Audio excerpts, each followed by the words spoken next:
जी अस्सलाम वालेकुम। अच्छा भाई, खामोश। कल हमने भाई एसी चला दो। कल हमने 5 फंडामेंटल प्रिंसिपल्स पढ़े थे। भाई खामोश हो जाए। कल 5 फंडामेंटल प्रिंसिपल्स पढ़े थे। देखिए नहीं खामोश हो रहे ना। 5 फंडामेंटल प्रिंसिपल्स पढ़े थे जो कि एक चार्टर्ड अकाउंटेंट ने फॉलो करने हैं। भाई ये जो भी सब्जेक्ट आप पढ़े ना सीए में, अब आपका तो माशाल्लाह तजर्बा भी हो चुका है। आप ये नहीं कि एफसी वाले बच्चे हैं। शुरू से आखिर तक पढ़ना है, सारी क्लासें लेनी है। क्लास में शुरू में आना है, क्लास में एंड तक बैठे रहना है और होमवर्क भी करना है, क्लास वर्क भी करना है। ये सब कुछ करके ही बंदे का कुछ चांस बनता है पास होने का। इस तरह कभी एक दिन 2 दिन छुट्टी कर दी फिर अगले दिन आके उस तरह मुँह उठा के बैठे रहे, आप क्या पढ़ाया जा रहे हैं। इस तरह सीए नहीं हो सकता, ये इधर आप मुश्किल है। तो एक दफ़ा देख लें, आपने जो भी सब्जेक्ट लेने सही तरह लें, जैसे भी लेने। ये कभी आना कभी ना आने से कुछ नहीं बनेगा आपका। अच्छा जी, तो कल हम बात कर रहे थे कि एक बंदा जो ऑर्गेनाइजेशन के अंदर जॉब कर रहा है, जो कि अकाउंटेंट की पोस्ट के ऊपर है, चाहे वो सीएफओ है, चाहे वो छोटा एसी है, चाहे बड़ा एफसी है, सबके ऊपर जो है वो कोड ऑफ एथिक्स का चैप्टर लगेगा। याद रखिएगा, जो चार्टर्ड अकाउंटेंट होगा उस पर कोड ऑफ एथिक्स का चैप्टर लगेगा। अब जब लगेगा तो उनको 5 फंडामेंटल प्रिंसिपल्स को फॉलो करना पड़ेगा। जो 5 फंडामेंटल प्रिंसिपल्स हैं, डेटा है इंटेग्रिटी, ऑब्जेक्टिविटी। इंटेग्रिटी ऑनेस्ट रहना पड़ेगा, इंटेग्रिटी न्यूट्रल रहना पड़ेगा, प्रोफेशनल कॉम्पिटेंस, आपके पास नॉलेज होना चाहिए जो काम आप कर रहे हैं, कॉन्फिडेंशियलिटी, जो चीज़ आपके बताई गई है आपने उसको अमानत के तौर पे संभाल के रखना है, लोकल लॉज फॉलो करने हैं और आपका बिहेवियर सही होना चाहिए लोगों के साथ। ये 5 चीज़ें करने को तो बड़ा दिल चाहता है, ये 5 चीज़ें बड़े अच्छे अच्छे मोती महसूस होते हैं और ये 5 चीज़ें बड़ी ज़बरदस्त महसूस होती हैं दिखने में, लेकिन इन 5 चीज़ों को करने से 5 चीज़ें रोकती हैं। सबसे पहली चीज़, बॉस का खौफ, फियर। बॉस कोई काम कह दे, गलत काम कह दे, दिल चाहे ना चाहे बंदा बॉस का काम कर जाता है, गलत काम कर जाता है। और कल आपको इसकी एक बेहतरीन मिसाल दी थी टीचर वाली। तो वो टीचर के कहने पे बेचारे स्टूडेंट ने बंदे की ठुकाई लगा दी थी। तो ये एक इंटिमिडिएशन थ्रेट इसको कहते हैं कि अगले की रिस्पेक्ट में या अगले के खौफ में कोई काम कर जाना जो ना करने को दिल चाह रहा हो। और सेल्फ इंटरेस्ट थ्रेट, ये थ्रेट होता है कि सेल्फ इंटरेस्ट थ्रेट अपनी ज़ात को फ़ायदा मिले। मिसाल के तौर पे बॉस आपको कह दे कि भाई ये तोहफा ले लेना, ये गलत काम करने पे, ये गलत जर्नल एंट्रीज करने पे तोहफा ले लेना, आप तोहफा लेके गलत काम कर दें। अच्छा जी, अगले पेज पे आएँ, पेज 452। बस ये आज हमने 3 थ्रेट्स पढ़ने हैं, फिर हम IAS 12 की तरफ मूव बैक करेंगे। Self review threat. Self review threat ये होता है मोहतरम कि वालिदा ने आपको ये कहा कि बेटा मैं जा रही हूँ तो आलू बैंगन पका लेना आने तक। तो अब आलू भी आपने ही छीले, बैंगन भी आपने ही छीले और मसाला भी उसमें आपने ही डाला, सब कुछ किया और इन द एंड आपने जब उसको पकाया और पेश किया तो लोगों ने पूछा यार ये कैसे पके हैं। आपसे ही पूछा ये कैसे पके हैं। यार कमाल हो गई है, ज़बरदस्त हो गया है। यानी सेल्फ रिव्यू, आपके अपने ही काम को रिव्यू करने को कह दिया जाए। आप टेस्ट दें, टेस्ट दे के फारिग हों, टेस्ट दे के टीचर कहे यार जरा रिव्यू करो तुमने कैसा सर कमाल टेस्ट दे दिया आज तो मैंने। तो सेल्फ रिव्यू, अपनी ही की गई चीज को अगर खुद ही वो बंदा दोबारा चेक करे तो उसने तो अपनी की हुई चीज की क्या करनी है, तारीफ ही करनी है। इसे कौन सा थ्रेट कहते हैं, सेल्फ रिव्यू थ्रेट। अपने किए हुए काम को दोबारा चेक करने को कहा जाए। अब इसमें मोहतरम कई सिचुएशंस हो सकती हैं। इसमें सबसे पहली बात जजमेंट वाली ले लेते हैं। इसकी जजमेंट की एग्जांपल लिखें यहाँ पे।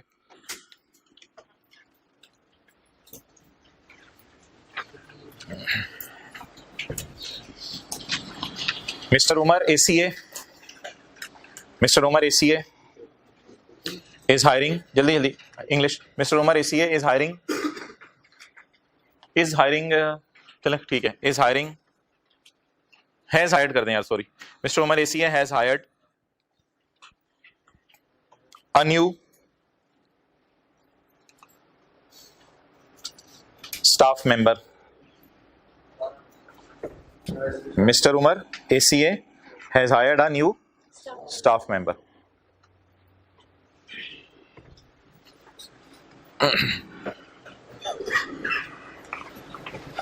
After 2 months,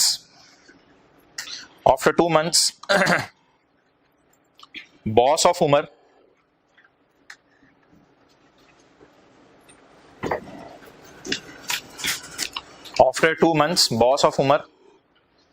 asked Umar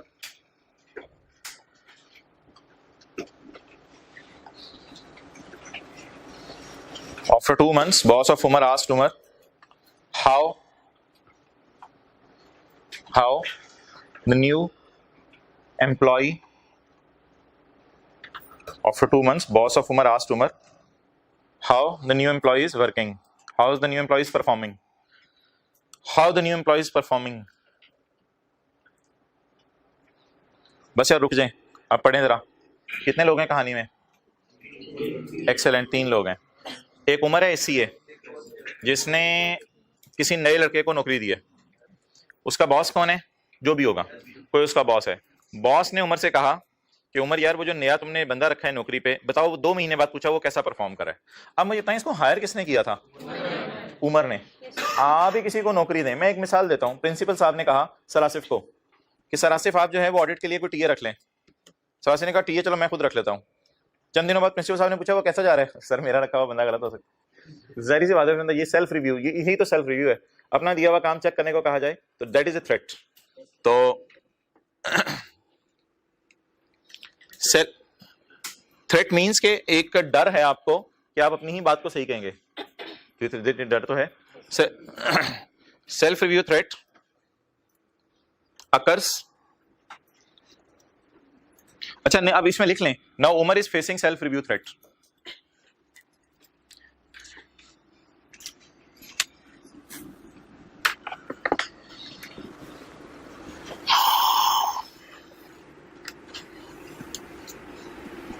Self review threat occur when a previous judgment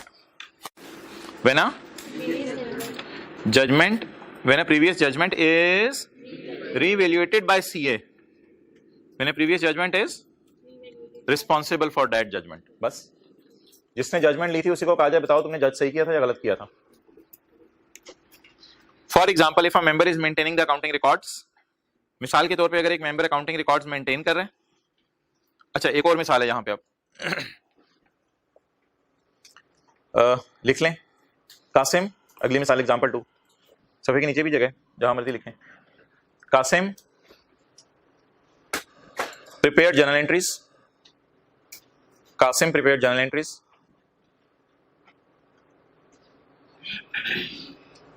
Computer system automatically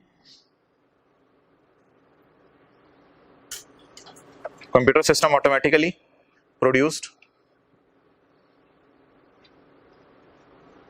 P&L and balance sheet.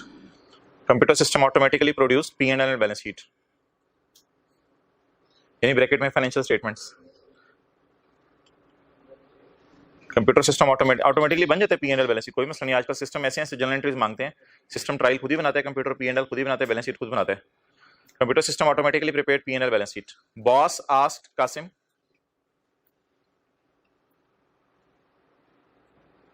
लिख रहे हैं, boss asked Qasim is there any error in P&L balance sheet? Boss asked Qasim, is there any error in P&L or balance sheet? Full stop. Qasim is facing.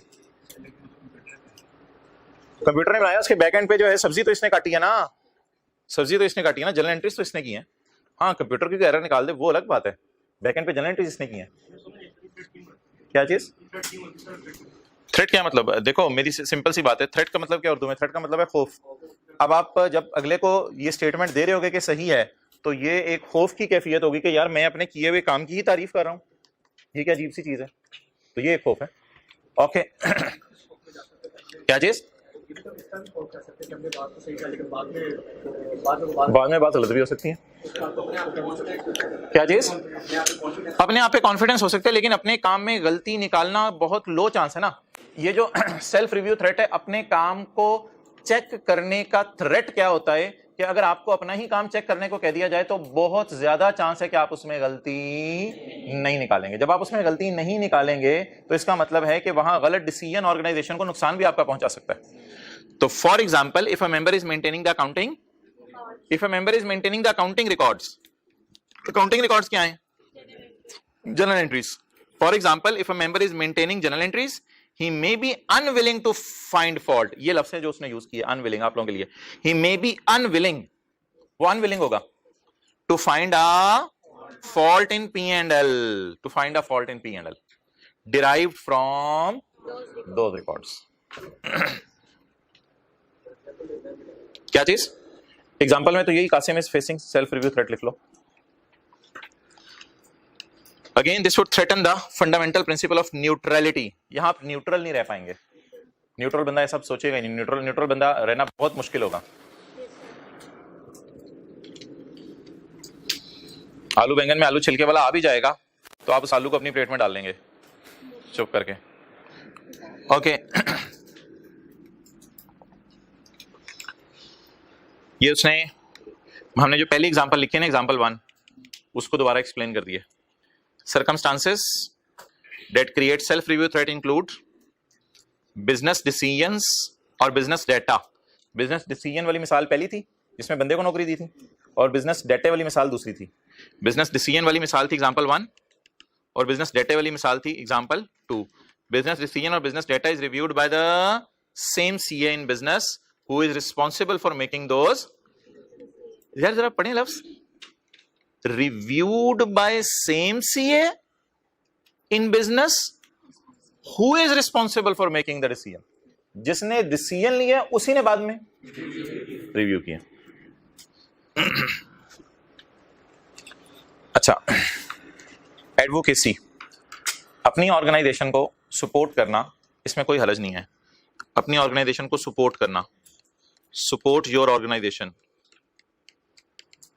Advocate बनना, advocacy करना, अपनी organisation को support करना कोई हर्ज नहीं है, unless कि सपोर्ट करने में आप झूठ बोलें। और ये बहुत ज्यादा चांस होगा अपनी ऑर्गेनाइजेशन को सपोर्ट करते हुए झूठ बोल ही जाएं।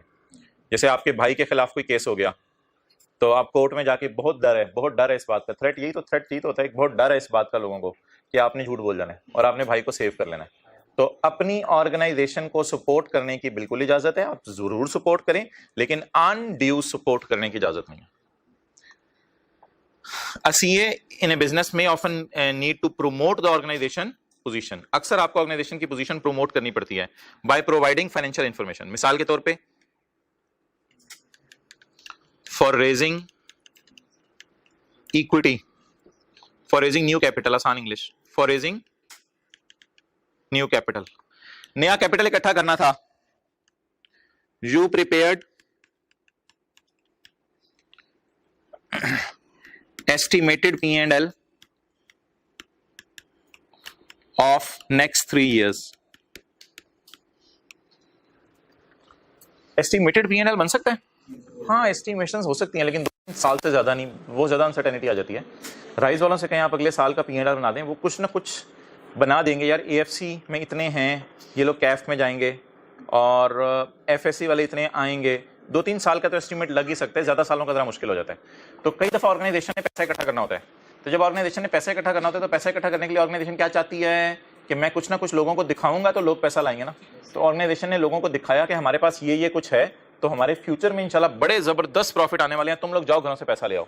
लोग घरों से पैसा लाने लग गए। उसके बैकएंड पे आप अकाउंटेंट ने, जिसने CA किया हुआ था, इंट्रो FR1 पढ़ी हुई थी, उसने बैकएंड पे 3 साल का P&L बनाया हुआ था। आपने 3 साल का P&L बना के लोगों के सामने पेश किया, जिसके बुनियाद पे लोग तैयार हो गए कि अपने घरों की सेविंग्स लाके आपको पेश कर दी। ऐसी सूरत में आपने ऑर्गेनाइजेशन को जरूर प्रमोट भी करना है और सेव भी करना है, सपोर्ट भी करना है, लेकिन जहां आपको लगे कि ओनर्स आपको गलत बातें बता रहे हैं और P&L के अंदर गलत आइटम्स डालने को कह रहे हैं, वहां पे आप फिर कह दें ये काम मैं नहीं कर सकता। एडवोकेसी की बिल्कुल इजाजत है, लेकिन एंड पे एक लाइन लिखी हुई है, as long as information is neither false nor misleading such action would not create a threat. जब तक कि आप झूठ नहीं बोलेंगे तो कहते हैं कोई थ्रेट नहीं है, लेकिन अगर आप झूठ बोल दें, आपको गलत काम कर दें अपनी ऑर्गेनाइजेशन के लिए, सेल के अंदर आप फॉरेन डेटर्स को सेल डाल दें और बाद में पता चले फॉरेन एंटिटीज आपसे चीजें ही नहीं खरीदना चाहती, वो फिर गलत होगा। अब दोबारा पढ़ना है जरा, ये आपने लिख लिया होगा, for raising new capital you prepared estimated P&L of 3 years। You से मुराद CA prepared estimated P&L of next 3 years। A CA in a business may often, यार CA in a business लफ्ज क्यों यूज हो रहा है बार बार? CA in a business, मोहतरम ये auditor नहीं आया हुआ, ये बिजनेस में है, किसी बिजनेसमैन का नौकर है इस वक्त। A CA in a business, Pepsi के बिजनेस में काम कर रही है। A CA in a business, ये उन CAs की बात नहीं हो रही जो लोगों के क्या करते हैं audit. A CA in a business may often need to promote the organization position by providing financial information, जैसे 2-3 सालों का P&L। एज लॉन्ग एज, जहां तक information is neither false nor misleading, such action would not create a advocacy threat.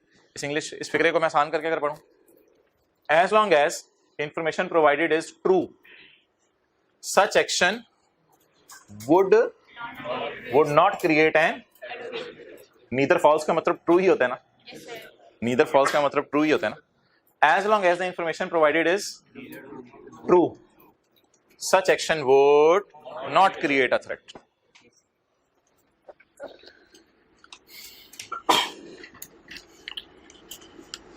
Is, बोलें is true. As long as the information is true, it is not a threat. और जहां तक information false होगी, that is a threat.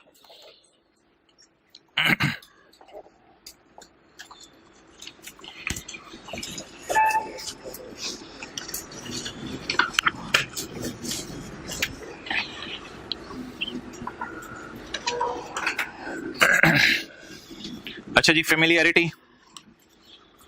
Threat, जान पहचान।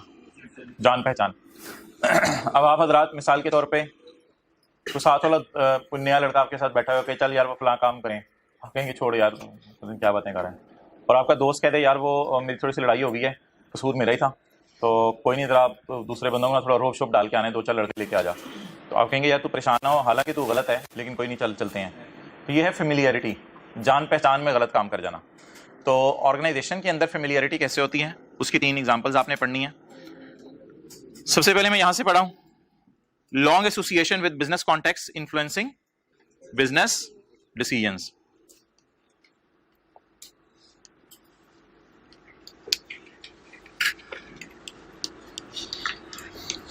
Undue discounts,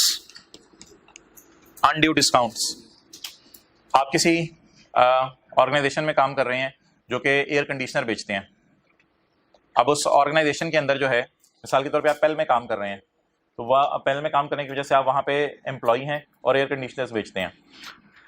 अब कोई customer है, अक्सर आता रहता है, मिसाल के तौर पे कोई बंदा है जिसकी फैक्ट्री लगी हुई है, तो उसको अक्सर एसी चाहिए होते हैं, तो उसकी फैक्ट्री है, वो बल्ब बनाता है, वो अक्सर आपके पास एसी लेने आता रहता है। तो इस दफा वो आपके पास आया और आपको आके कहा यार और क्या हाल है, आपने कहा यार आप तो अब जिगर हैं अपने, और सुनाए क्या हाल है, आपने तो और कहीं जाना। उसने कहा यार इसका बड़ा मसला पड़ा हुआ है, तो मुझे ना डिस्काउंट दे दो, तो बिल शिल कुछ ऐसे बना देना कि इधर उधर मिसलेनियस एक्सपेंस में खर्चे डाल देना, लेकिन वो डिस्काउंट मुझे दे दो, खर्चे उधर डाल देना, कुछ कर के ना, कुछ तुमने बस खुद ही संभालना है। आप कहेंगे कोई मसला नहीं यार, आप परेशान ना हो। अब तो आपको कैसे इनकार कर सकता हूँ मैं, अक्सर लोग मुंह से कहते हैं मैं कैसे इनकार कर सकता हूँ, आपको इनकार करना तो बड़ा मुश्किल होगा। तो ये किस वजह से हुआ है, ये जान पहचान की वजह से हुआ है। इसलिए कहते हैं जिंदगी में ज्यादा लिफ्ट नहीं करानी होती लोगों को, ज्यादा अपने अंदर नहीं घुसने देना होता, वो फिर आपको यूज भी करने लग जाते हैं। Long association with business contacts influencing the, वो आपके बिजनेस डिसीजन को इन्फ्लुएंस कर रहा है। बॉस को पता चल गया कि आपने अनड्यू डिस्काउंट दिया था, तो बॉस तो आपकी खिंचाई लगा देगा। तो लेकिन जाहिर बात है आपके हाथ में अकाउंट्स हैं, आपके हाथ में सब कुछ है, आप ऐसे शफाफ तरीके से गेम खेलेंगे कि बॉस को भी पता नहीं चलना। नेक्स्ट, एक्सेप्टेंस ऑफ गिफ्ट्स और प्रेफरेंशियल ट्रीटमेंट। इसमें अच्छा कई दफा ऐसा भी होता है, ये अगली मिसाल में मैं बात करने लगा हूं। यहाँ तो बिजनेस कॉन्टेक्ट्स की बात नहीं हो रही ना, बिजनेस कॉन्टेक्ट से मुराद कोई कस्टमर्स होंगे आपके। कई दफा ऐसा होता है, एक्सेप्टेंस ऑफ गिफ्ट्स और प्रेफरेंशियल पेमेंट फ्रॉम बॉस। कई दफा बॉस से भी गिफ्ट एक्सेप्ट होते हैं और प्रेफरेंशियल ट्रीटमेंट मिलती है। यानी बॉस आपको ये कह देता है मोहतरम आप हमारे साथ जो है वो चलें, अगली वाली सीट मरी में जाते हुए गाड़ी पे हम आपको देंगे, और आप हमारे साथ ट्रैवल किया करें, आपको बिजनेस क्लास में हम ट्रैवल कराया करेंगे, और ये सब करके ना आप जब फुल पंप हो गए और जबरदस्त, और ये, और जब भी खाना आएगा तो कढ़ाई सबके सामने आपके सामने पेश होगी। जब आपको ट्रीटमेंट एक ऑर्गेनाइजेशन में मिली ना, किसी दफ्तर में आप गए, वहां पे ये सारी चीजें जब आपको मिली, तो आप जब फूल के कुप्पा हो गए, तो फिर एम्प्लॉयर ने कहा कि यार ये 2-3 काम करने हैं। सर कोई मसला ही नहीं सर, कोई मसला ही नहीं, और बताएं क्या करना है।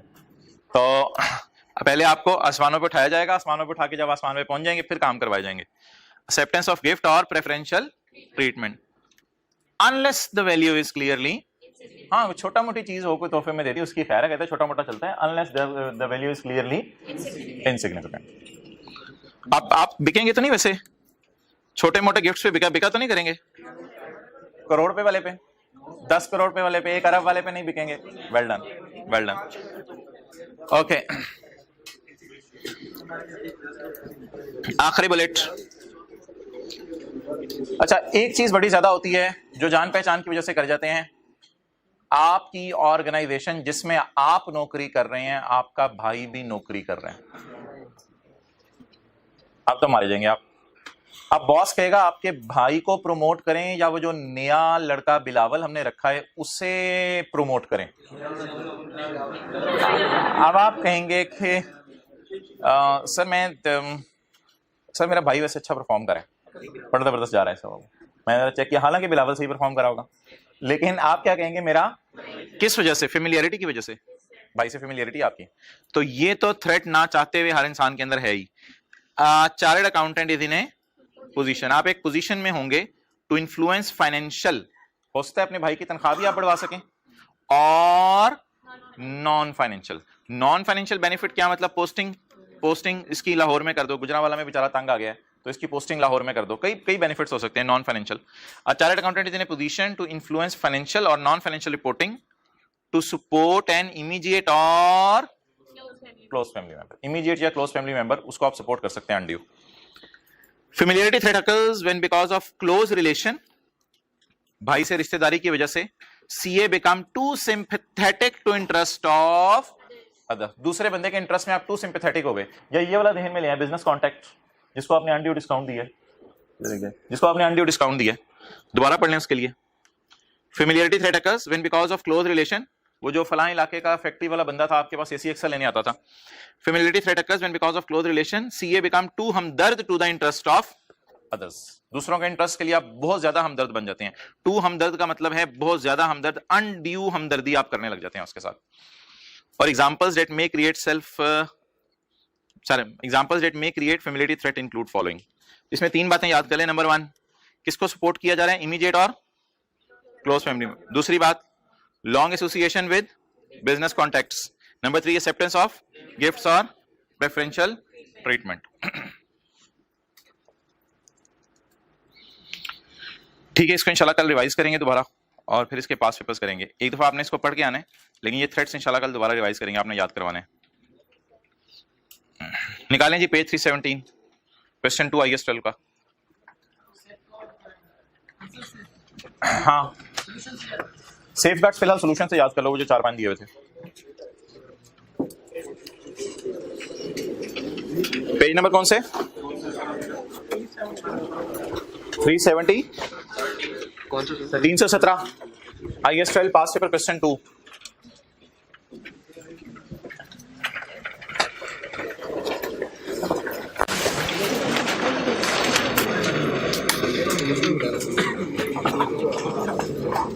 यार वो ब्लैक मार्कर का कहना उन्हें, अच्छा रहने दो।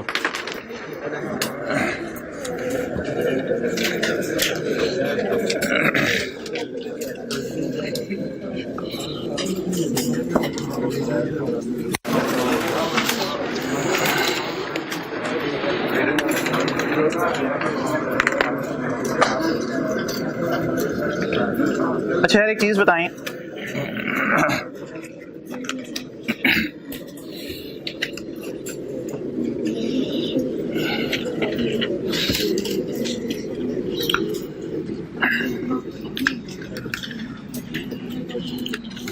बड़ी गौर से आपने बात सुननी है।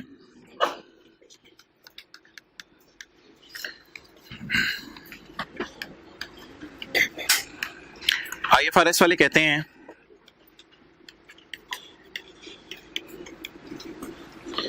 आपने एक एसेट खरीदा, इसको 3 साल पे डेप्रिशिएट कर दें, क्लियर। टैक्स रूल्स कहते हैं कि आपने ये जो एसेट खरीदे इसको 2 साल पे डेप्रिशिएट कर दें। 45 और 45 की डेप्रिसिएशन आ गई। मुझे बता दें, जब मैं यहां खड़ा होकर देखूंगा,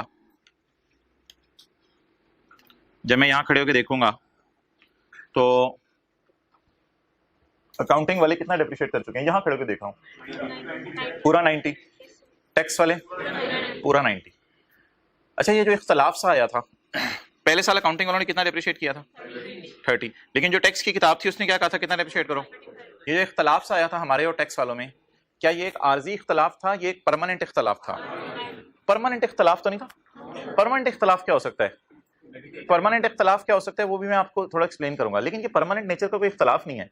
यहाँ खड़े होकर अगर देखूं मैं, यानी चौथे पांचवें साल के एंड पे मैं खड़ा हूँ, ये तो 3 साल अभी हुए ना, चौथे पांचवें साल के एंड पे मैं खड़े होकर नजर मारूं तो अकाउंटिंग वालों ने कितना डिप्रीशिएट कर दिया है 90, और टैक्स वालों ने, इसका मतलब है ये जो डेप्रिसिएशन के रेट्स की वजह से मेरे में, अकाउंटिंग वालों में, मेरे में और टैक्स वालों में, ये जो डेप्रिसिएशन रेट्स की वजह से अकाउंटिंग और टैक्स वालों में इख्तलाफ आता है, ये इख्तलाफ एक आर्जी नेचर का होता है या एक परमानेंट नेचर का इख्तलाफ होता है?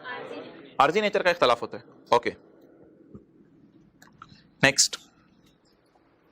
अच्छा, मैं ये कहता हूं कि जी ग्रेचुटी एक्सपेंस जो है ना, ग्रेचुटी एक्सपेंस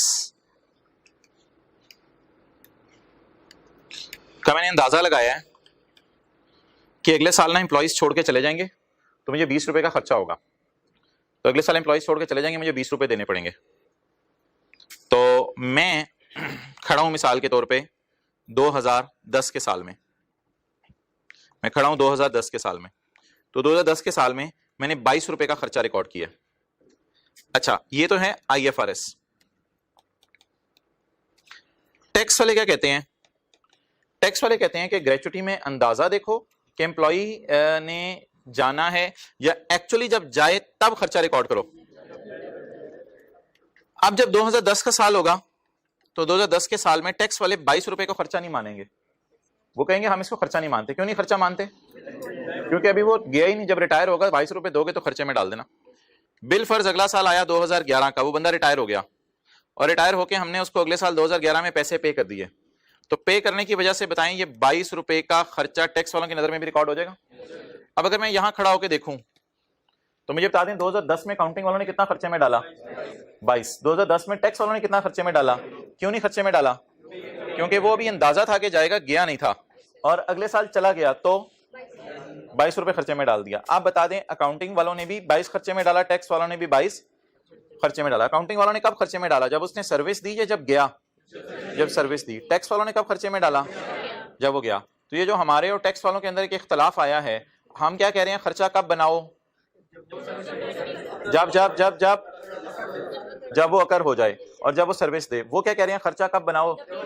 जब वो पे हो जाए, जब वो पेमेंट हो जाए। तो कोई नहीं, इख्तलाफ एक आर्जी सा इख्तलाफ है जो हमारे और टैक्स वालों के दरमियान क्रिएट हुआ है, और यहाँ पे दूसरे साल के एंड पे हम आके खड़े होकर देखेंगे तो ये इख्तलाफ खत्म हो जाएगा, ये इख्तलाफ खत्म हो जाएगा। अच्छा, अब मोहतरम, नहीं नोट करने की कोई जरूरत नहीं थी। ये जो डिफरेंसेस आते हैं ना हमारे और टैक्स वालों के दरमियान, ये ना दो किस्म के होते हैं। एक होते हैं टेम्परेरी और एक होते हैं परमानेंट। टेम्परेरी जैसे डेप्रिसिएशन का रेट, डेप्रिसिएशन का रेट वो कहते हैं कुछ और रेट लगा लो, हम कहते हैं कुछ और रेट लगा लो, लेकिन लाइफ के एंड पे तो ये किसी न किसी दिन खड़े होकर हमें पता चलता है कि दोनों ने फुली डेप्रिशिएट कर लिया। ग्रेचुटी एक्सपेंस यानी एम्प्लॉय ने रिटायर होना, रिटायरमेंट के वक्त उसे पैसे देने हैं, हम क्या कहते हैं जब सर्विस दे रहे हैं तब खर्चे में डाल लो, वो क्या कहते हैं कब खर्चे में डालो? जब पे करो। अच्छा, ये ग्रेचुटी एक्सपेंस हो गया। Provision for doubtful date, provision for doubtful date, attentive, हम अंदाजा लगाएंगे क्या कितने लोग पैसा लेके भाग सकते हैं, हम अंदाजा लगाएंगे इतने लोग पैसा लेके भाग सकते हैं। अगले साल वो पैसा लेके जब भागेंगे तब टैक्स वाले माइनस करने देंगे। तो बता दें हम अंदाजा माइनस करेंगे और टैक्स वाले उनको कब माइनस करने देंगे? जब वो एक्चुअली लेके भागेंगे। तो हमारे और उनके दरमियान जो इख्तलाफ आया है वो एक आर्जी नेचर का इख्तलाफ है। हम इस साल खर्चा बना देंगे कि शायद इतने लेके भागें, और वो कब खर्चा बनाएंगे? बोलो साथ साथ ना, क्या कर रहे हो आप लोग? हम इस साल खर्चा बना देंगे जब अंदाजा होगा कि वो लेके भागेंगे, और वो कब खर्चा बनाएंगे? जब वो एक्चुअली पैसे लेके भागेंगे, जब वो एक्चुअली पैसे लेके भागेंगे। ये एक टेम्परेरी नेचर का हमारे और टैक्स वालों में इख्तलाफ आता है। कुछ इख्तलाफ होंगे हमारे और टैक्स वालों की नजर में जो किस नेचर के होंगे? परमानेंट नेचर के होंगे। परमानेंट नेचर के सिर्फ दो इख्तलाफ हैं पूरे के पूरे IAS 12 में। परमानेंट नेचर के सिर्फ दो इख्तलाफ हैं। Number 1 exempt income. नंबर 1 क्या मिसाल थी इसकी? एग्रीकल्चर। इधर देखिएगा, नोट नहीं करना, नोट नहीं करना।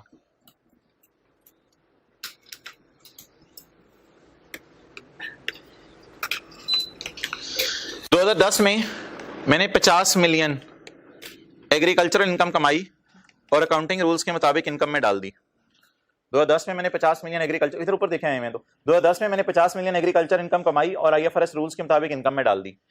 टैक्स वाले कहते हैं इस 2010 में जो तुमने 50 मिलियन कमाया है, इसको तुम इनकम में इस साल डालो, अगले साल डाल दो, उससे अगले साल डाल, नहीं यार इसको इनकम में ना डालो। अब आप जरा मुझे सोच के बताएं, हम अकाउंटिंग वाले क्या इसको इस साल इनकम में डालेंगे? जी बिल्कुल डालेंगे। हम तो एंट्री करेंगे, हमारे मैंगोज के बाग बिकेंगे, हम एंट्री करेंगे कैश डेबिट और sale of mangoes 50 million credit. तो हमारे तो मैंगोज के बाग में गएंगे, हम तो एंट्री करेंगे, हम तो इनकम में लेके जाएंगे, हम खुश होंगे हमारी इनकम आई है। Cash debit sale of mangoes credit, पूरी एंट्री करेंगे हम 50 मिलियन की। अकाउंटिंग रूल्स के मुताबिक ये क्या बन गई हमारी इनकम? किस साल की? 2010 की। हमने टैक्स वालों से कहा क्या करें, आप इस साल इनकम में डालना पसंद करेंगे, अगले साल, उससे अगले साल? किस साल आप इनकम में इसको कैसे आहिस्ता आहिस्ता इनकम में डालेंगे, फौरन इनकम में डालेंगे, क्या करें? ओ छोड़ो यार, हम डालेंगे नहीं इसको इनकम में, बात ही खत्म हो गई यार, हमने इसको इनकम में नहीं डालना। अब बता दें हमने कब इनकम में डाला है? इस साल। टैक्स वाले कब इनकम में डालेंगे? पता नहीं। हमने कब इनकम में डाला है? टैक्स वाले कब इनकम में डालेंगे? पता नहीं। कभी भी नहीं डालेंगे, पता नहीं, कभी भी नहीं डालेंगे। तो टैक्स वाले कभी भी इनकम में नहीं डालेंगे। अब आप मुझे बता दें, ये हमारे और जो टैक्स वालों के दरमियान एक इख्तलाफ आया है, ये अभी थोड़े सालों में रिमूव हो जाएगा या कभी रिमूव नहीं होगा? कभी रिमूव नहीं होगा। इसको कहते हैं permanent difference, that is called as, बोलें, एग्जेम्प्ट इनकम। बस उर्दू में छोटी सी बात लिख लें, पहले यहां तक नोट कर लें, सिर्फ इतना सा नोट करना है बस।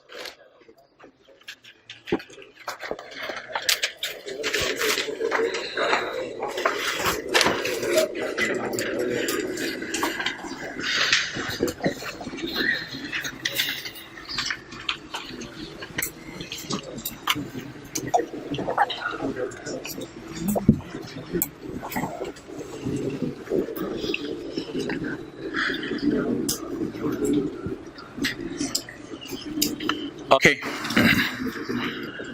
चलें जी, अब उर्दू में लिखें जरा स्टार डाल के।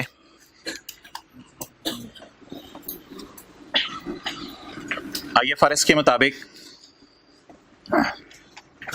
एग्रीकल्चरल इनकम रिकॉर्ड होगी, बिल्कुल आईएफआरएस के मुताबिक एग्रीकल्चरल इनकम इस साल रिकॉर्ड होगी। आईएफआरएस के मुताबिक एग्रीकल्चरल इनकम इस साल इनकम में जाएगी, इस तरह कर लें, आईएफआरएस के मुताबिक एग्रीकल्चरल इनकम इस साल इनकम में जाएगी। आईएफआरएस के मुताबिक एग्रीकल्चरल इनकम इस साल इनकम में जाएगी, लेकिन टैक्स वालों के मुताबिक ये कभी भी इनकम में नहीं जाएगी।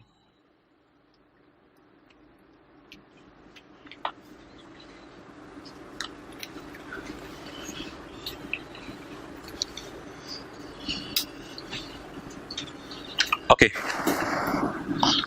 अगली चीज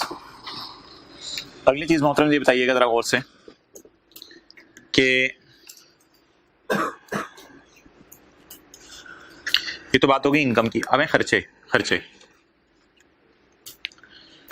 खर्चे के लिए क्या लफ्ज़ यूज होते हैं? डिडक्शंस नॉट अलाउड, डिडक्शंस जैसे कि फाइन, तो इसको डबल स्टार लगा के इसको लिखें, पहले समझ लें। हाँ कह सकते हो आप, बिल्कुल वो डिस्कशन इस आईएसएल में नहीं है। अच्छा मोहतरमा, डिडक्शन होता है खर्चा, फाइन है खर्चा है। उधर जरा आके देखिएगा प्रोविजन फॉर डाउटफुल डेट में, प्रोविजन फॉर डाउटफुल डेट भी एक खर्चा है, प्रोविजन फॉर डाउटफुल डेट भी एक। हमने क्रेडिट सेल की, तो जब हमने क्रेडिट सेल की तो क्रेडिट सेल करने पर जरा सोचिएगा, क्रेडिट सेल करने पर हमने कहा हमारे ख्याल से तो इतने डेटर पैसा लेके भाग जाएंगे, तो हमने कहा हमारा अंदाजा है इतने लोग पैसा लेके भागेंगे। टैक्स वालों ने कहा फिलहाल अंदाजा ना माइनस करो, जरा एक्चुअली लोगों को भागने दो, वो माइनस कर लेना। तो हम अकाउंटिंग वाले क्या माइनस करते हैं? अंदाजा। और टैक्स वाले क्या माइनस करते हैं? एक्चुअली जो लोग पैसा लेके भागे। क्लियर? अच्छा जी, सिमिलरली अगर मैं इधर आऊं, हमने कहा जी हमने कोई हुकूमत को जुर्माना पे किया है, मिसाल के तौर पे कोई फाइन वगैरह हमने पे किया है इमरान खान को, कोई हमने लॉ तोड़ दिया था साहिल समंदर के ऊपर, कोई मसला कर दिया था हमने, तो हमने हुकूमत को जुर्माना पे किया है। तो जो हमने हुकूमत को जुर्माना पे किया वो जुर्माना अकाउंटिंग वालों की नजर में तो खर्चा है। हमने टैक्स वालों ने कहा यार वो हमने टैक्स वालों को कहा हमने वो जुर्माना पे किया है, तो वो जुर्माना ना हमने माइनस कर लिया है खर्चे के तौर पे, तो वो ना आप लोग कब माइनस करने दोगे वो जुर्माना, इस साल माइनस करने दोगे ये जुर्माना या अगले साल माइनस करने दोगे? क्या जवाब आएगा? हम इस जुर्माने को कभी भी माइनस। तो कुछ हमारे खर्चे होते हैं जिन पे टैक्स वाले हमारे से डिसएग्री करते हैं कि वो खर्चा रिकॉर्ड कब करना है, इस पे डिसएग्रीमेंट होता है कि इस साल नहीं इस साल रिकॉर्ड कर लो। और कुछ ऐसी चीजें होती हैं, कुछ चीजें ऐसी होती है घर में हो अब्बू, कुछ चीजें कहते हैं बेटा अभी नहीं अगले साल कर लेना, बेटा अम्मी अच्छा बेटा अभी नहीं शाम को कर लेना, ये बेटा अभी नहीं कल चले जाएंगे, और कुछ चीजों में बेटा कभी भी नहीं हो सकती है। ठीक है, तो सिमिलरली यहां पे देखें प्रोविजन फॉर डाउटफुल डेट पे हमारा और टैक्स वालों का क्या इख्तलाफ है, जरा बताएं। इख्तलाफ क्या है? हम अंदाजा लगाते हैं कितने लोग पैसा लेके भागेंगे और उस अंदाजे को खर्चे में डाल देते हैं। टैक्स वाले क्या कहते हैं? अंदाजे को खर्चे में ना डालो बल्कि एक्चुअली जब लोग पैसा लेके भागें तब खर्चे में डालो। तो ये हमारे और टैक्स वालों में एक इख्तलाफ आता है जो किस नेचर का, एक आर्जी सा इख्तलाफ है। हम फिलहाल खर्चा डाल देते हैं, वो कब खर्चा डालने देते हैं? जब एक्चुअली हो। इधर आए, हम फाइन को इस साल खर्चे में डाल देंगे, वो फाइन को कब खर्चे में डालेंगे? नेवर अलाउड, नॉट अलाउड की बजाय नेवर अलाउड, वो डिडक्शन कभी भी माइनस नहीं करने देंगे। लिखें IFRS के मुताबिक हमने फाइन को इस साल खर्चे में डाल दिया, IFRS के मुताबिक हमने फाइन को इस साल खर्चे में डाल दिया, फाइन एक्सपेंस डेबिट करके। IFRS के मुताबिक हमने फाइन को इस साल खर्चे में डाल दिया।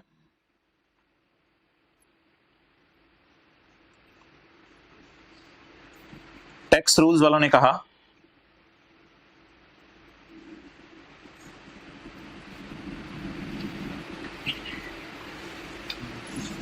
हम कभी खर्चे में नहीं डालने देंगे।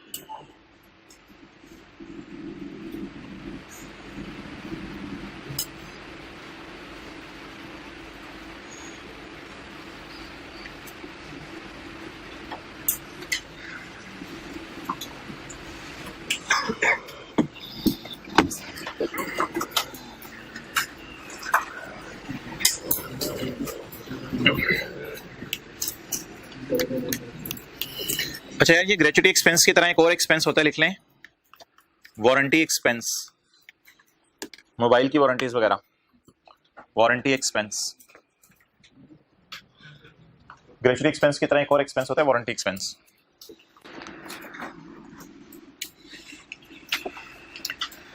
अच्छा ये ना अब 3 टी काउंट है, ये मैं आपको बना के देने लगा हूं। कौन कौन से टी काउंट? ग्रेचुटी, वारंटी और provision for doubtful date. Gratuity, warranty और प्रोविजन फॉर। ग्रेचुटी क्या होता है? रिटायर होने वाले एम्प्लॉय को तोहफा देना। और वारंटी क्या होता है? तो जो चीज खराब हो जाए उसे रिपेयर करके देना। इसके लिए माजरत, ये थोड़ा सा हमें लेक्चर नोट्स वाले में आना पड़ेगा।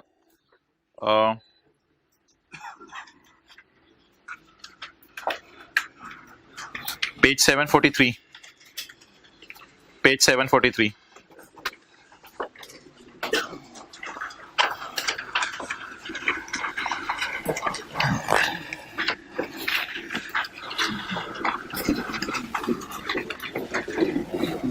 ओके,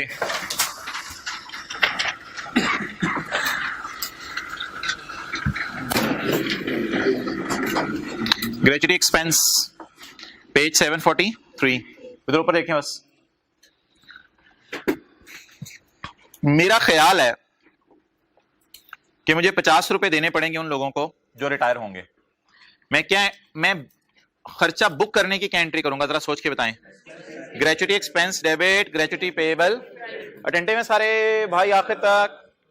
मेरा ख्याल है कि जो लोग रिटायर होंगे तो मुझे रिटायरमेंट के वक्त उनको कोई ना कोई ग्रेचुटी देनी पड़ेगी। तो अभी वो रिटायर हुए नहीं फिलहाल, लेकिन हो सकते हैं वो रिटायर। अगर मैं सोचूं कि फला बंदा रिटायर हो गए और मुझे उसे तोहफा देना पड़ेगा, तो उसको बुक करने की एंट्री बताएं क्या होगी? खर्चा डेबिट पेएबल क्रेडिट, खर्चा डेबिट पेएबल क्रेडिट। लेकिन असल में ना ये पेएबल थोड़ा सा अनसर्टन होता है, उसने किस टाइम छोड़ के जाना है, इसलिए ऐसी एक नॉर्म है, इसके लिए लफ्ज यूज हो रहा है प्रोविजन, प्रोविजन फॉर ग्रेचुटी। आप अपने समझने के लिए फिलहाल डबल अंडरलाइन कर सकते हैं ग्रेचुटी पेएबल। तो क्या एंट्री बन गई जी? Gratuity expense debit, gratuity payable क्या कोई ना कोई छोड़ के जा भी सकता है इस साल के? नहीं छोड़ के जा सकता। मैंने अंदाजा लगाया 50 रुपए मुझे देने पड़ेंगे छोड़ के जाने पे एम्प्लॉय को। उसमें से कोई एम्प्लॉय छोड़ के जा सकता है? फर्ज करें कोई छोड़ के चला गया, छोड़ के जाने की एंट्री बताएं, उसे पेमेंट करनी पड़ेगी। Gratuity payable debit cash credit, बिल्कुल बिजली के बिल वाली एंट्रीज हो गई। Expense debit payable credit, payable debit cash credit. Okay, अच्छा ऐसा भी हो सकता है कि पिछले साल के एंड पे भी मेरा कोई अंदाजा हो कि कोई चीजें पेएबल हैं पिछले साल के एंड पे भी। फर्ज करें पिछले साल के एंड पे, ब्रॉड डाउन में ज्यूम कर रहा हूं, फर्ज करें पिछले साल के एंड पे भी मेरा अंदाजा था 15 रुपए मुझे देने पड़ेंगे जाने वालों को, 15 रुपए देने पड़ेंगे जाने वालों को। इस साल लायबिलिटी कितने से बढ़ी? इस साल लायबिलिटी कितने से बढ़ी? 50 से। जाने वालों को कितनी पेमेंट की? बैलेंसिंग बता दें, स्टिल कितने पैसे देने हैं? 35। अब मुझे इस 15 की नेचर बताएं। हर पेएबल अकाउंट आपको पता है। अच्छा क्रेडिटर अकाउंट ज़हन में लाएं, creditor account, brought down, purchases, cash carry down. दोबारा सोचें, डेटर अकाउंट नहीं, क्रेडिटर अकाउंट ज़हन में लाएं। पेएबल की जगह क्या लिखूं मैं? क्रेडिटर लिखे ना, क्रेडिटर जैसा अकाउंट है, क्रेडिटर जैसा नहीं, क्रेडिटर अकाउंट ही है ये। क्रेडिटर्स को चीजों के पैसे देने होते हैं, इसे सर्विस दे रहा है, इसको इसके पैसे देने हैं, तो सेम क्रेडिटर जैसा अकाउंट है। क्रेडिटर अकाउंट कैसा होता है? बोले ब्रॉड डाउन, परचेजेस, कैश और कैरी डाउन। अच्छा जी, क्या अंदाजा था अगर लोग छोड़ के चले जाएं तो कितने देने पड़ेंगे? 15। इस साल और लोगों ने भी नौकरी की, उनमें से भी कुछ छोड़ के जा सकते हैं, उनको कितने देने पड़ेंगे? 50। इस साल कितने लोग रिटायर होके चले गए? 30। अभी भी कितनों को देने पड़ सकते हैं? 35। क्लियर? ओके। अच्छा मोहतरम, अब आप जरा मुझे बताइएगा, बड़ी फाइनल और हतमी बात कर रहा हूं, इधर ऊपर देखें।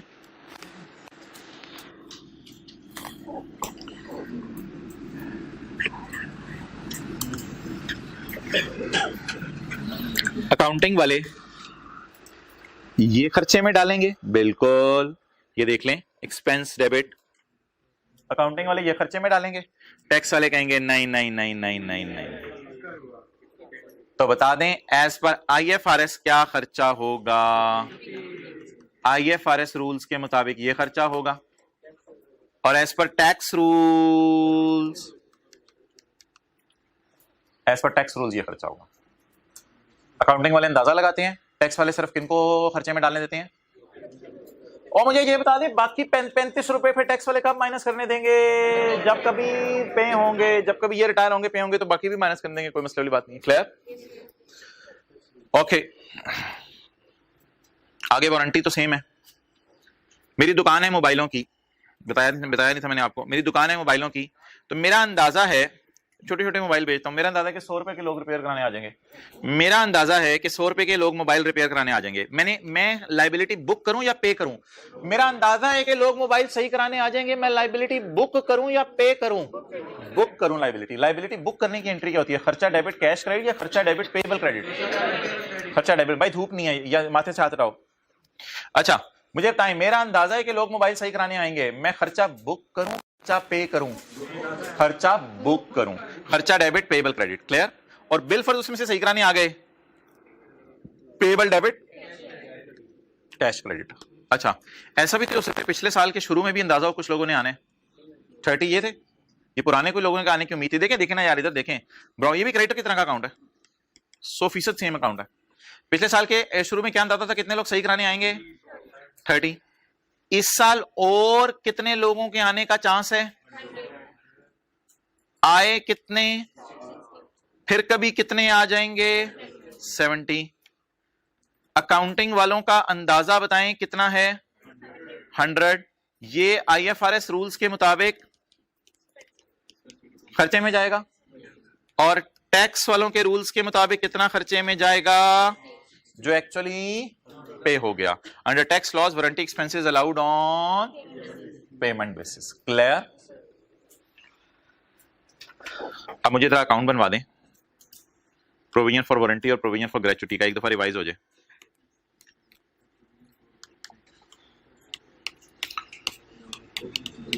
प्रोविजन फॉर, ये आपने समझने के लिए ग्रेच्युटी पेएबल। अच्छा expense debit payable credit, expense debit, expense debit payable credit या प्रोविजन क्रेडिट। प्रोविजन और पेबल ना एक ही चीज होता है, प्रोविजन और पेबल एक ही चीज होता है। प्रोविजन पेबल का दूसरा नाम है, ऊपर पेबल लिख लें। आप भी बनाए ना कहीं रफ वर्किंग में अकाउंट, एक दो हजार एडवाइस हो जाए। बोले बोले बोले, पहले क्या आएगा अकाउंट में? ब्रॉट डाउन, उसके बाद एक्सपेंस डेबिट पेबल क्रेडिट, और अगला बताएं payable debit cash credit, and in the end यही प्रोविजन फॉर ग्रेचुइटी का अकाउंट है और यही प्रोविजन फॉर, और किस अकाउंट की तरह का है? क्रेडिटर। अच्छा, इसके नाम बताएं, इसको क्या कहते हैं? Opening balance, opening balance. इसे क्या कहते हैं? Expense for the year. इससे क्या कहते हैं? यार ये नाम देख लें, फिर सवाल शुरू होने हैं कल से, तो फिर मसला होगा। इसका नाम क्या होता है? Opening balance, expense for the payment for the year, payment for the year, closing balance. इसे क्या कहते हैं? Closing balance. Clear? Doubtful debt वाला भी मैं बनाता हूं अकाउंट, अब वो मैं बनाता हूं अकाउंट। क्लियर?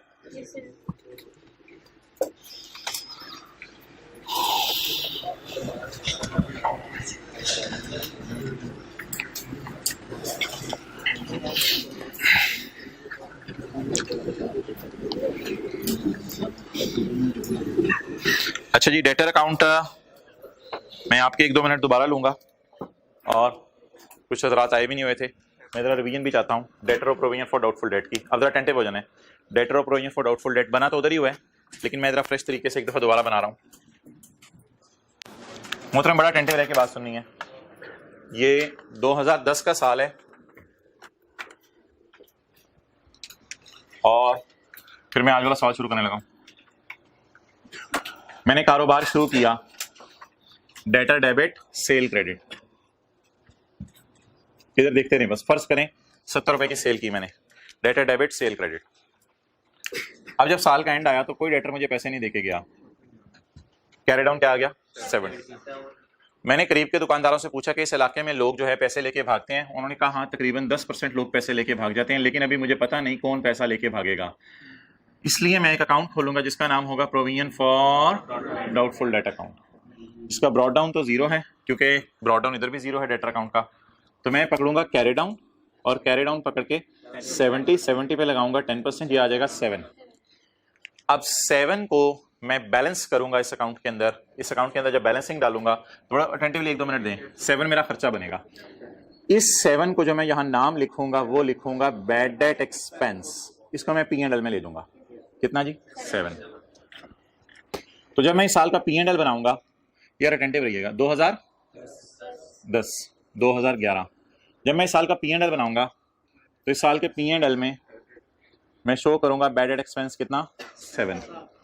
और जब इस साल की बैलेंस शीट बनाऊंगा तो उसके अंदर मैं डेटर्स शो करूंगा माइनस प्रोविजन करके। तो इधर देखते रहे, डेटर्स का कैरी डाउन 70, प्रोविजन का कैरी डाउन, ये वाला 7 खर्चे में चला गया। 70 माइनस 7 63। ये 2010 के एंड पे बुक वैल्यू आ गई मेरे डेटर्स की। इस 63 को कहते हैं नेट डेटर्स। इस 63 को कहते हैं, इसे क्या कहते हैं? Gross debtors. अगला साल आया, 2010 का साल खत्म हो गया। अगला साल कौन सा आया? 2011। 2011 के साल में मैंने डेटर अकाउंट दोबारा ओपन किया और ब्रॉड डाउन 70। अब 70 के डेटर हैं, और मैंने सोचा, यार मेरी पहले बात सुन लो, 70 के डेटर हैं, मैंने सोचा कि यार ये लोग पैसा दे के जाएं, मैं दुकान बंद करूं।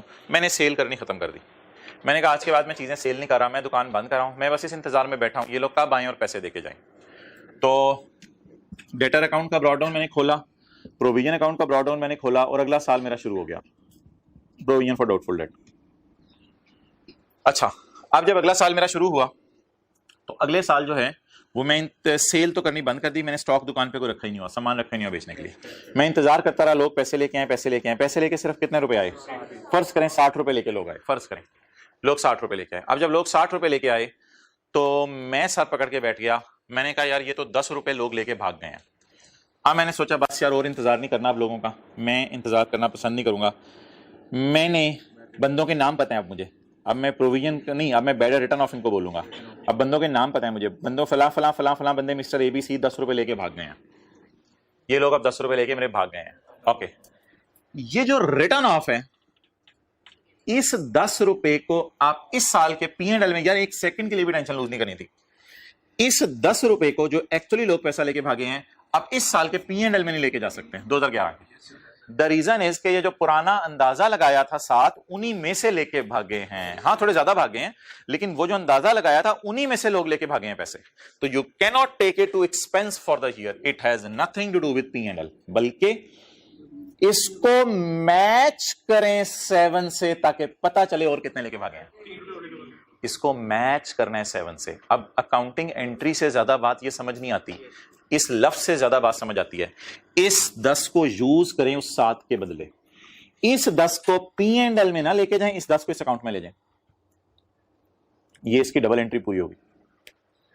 इस अकाउंट की इस साइड पे आ गया, इस अकाउंट की दूसरी साइड पे आ गया, बस ये इसकी एंट्री पूरी होगी। इसको P&L में नहीं लेके जाना। अब आगे चलने से पहले हमारा ये अकाउंट तैयार बैठा है। अंदाजा क्या लगाया था कितने लोग पैसा लेके भागेंगे? 7। लेके कितने भागे? 10। कितने ज्यादा लेके भाग गए? 3 को इस साल फर्दर खर्चे में डालेंगे, 3 को इस साल। लेकिन उससे पहले आपको पता है काम करना होता है जरूरी, वो ये होता है कैरी डाउन। कैरी डाउन तो हमारा 0 है क्योंकि हमने कारोबार बंद कर दिया। अब अगर कैरी डाउन 0 है तो 0 का 10%, ये भी क्या आ गया? 0। अब अकाउंट को बैलेंस करने की कोशिश करें। बैड डेट बैलेंसिंग कितना? 3। तो ये 3 जो है खर्चे में चला जाएगा। मैंने माना 10 रुपए ही लोग लेके भागे हैं, लेकिन पहले मैंने कितना खर्चे में डाला है? 7, और अगले साल 3। तो P&L में क्या जाना है? एक्सपेंस फॉर द ईयर या रिटर्न ऑफ? रिटर्न ऑफ तो हमें पता होते हैं कौन लोग भागे हैं, लेकिन हमने पहले से तो अंदाजे लगा के रखे होते हैं। अगर पहले से अंदाजे लगा के रखे हों तो राइट ऑफ को फिर खर्चे में लेके जाने की जरूरत नहीं है। अब बता दें, बैलेंस शीट में तो 0 चला जाएगा क्योंकि डेटर का कैरी डाउन भी 0, प्रोविजन का कैरी डाउन भी 0। अब यार कुछ भी हो सकता है, देखें इधर ऊपर, ऐसा भी हो सकता था कि 70 में से आपके जो है वो, देखते रहिएगा, 70 में से 64 पैसे देके चले जाते।